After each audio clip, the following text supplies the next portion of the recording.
আসসালামু আলাইকুম। বন্যার পানিতে ভেসে আসা মাছ কিভাবে ধরে দেখেন। এই যে নৌকায় ৪ জন লোক জালগুলো টানতেছে, কত কষ্ট। তারপরও কষ্টের মাঝে আনন্দ। যখন মাছ ওঠে তখন খুব আনন্দই লাগে। আলহামদুলিল্লাহ বেশ ভালো মাছই পাইছে। কষ্ট করতেছে, মাছ না পাইলে তো খারাপ, তাদেরও লাগবে আমাদেরও লাগতো। তো আজকে দেখাবো কি কি মাছ পাইছে ও কিভাবে নিয়ে আসতেছে, কত টাকা বিক্রি করে। তো এই জালটা টানা শেষ হইলে ওরা মাছটা পাড়ে নিয়ে আসবে। এই যে মাছ দেখেন কাছাকাছি নিয়ে আসতেছে নৌকায়। তো এখনই মাছ উঠাবে, দেখি কেমন মাছ পেয়েছে। তো তাজা মাছ খেতে তো ভালোই হবে।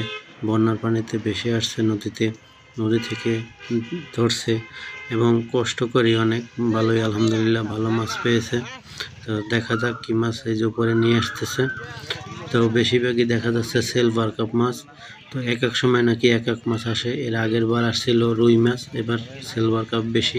তো ছোট বড় বিভিন্ন রকমের আরও অন্য মাছই আছে। বা আলহামদুলিল্লাহ সুন্দর মাছগুলো। তো মাছগুলোর দাম চাইতেছে 180 টাকা কেজি।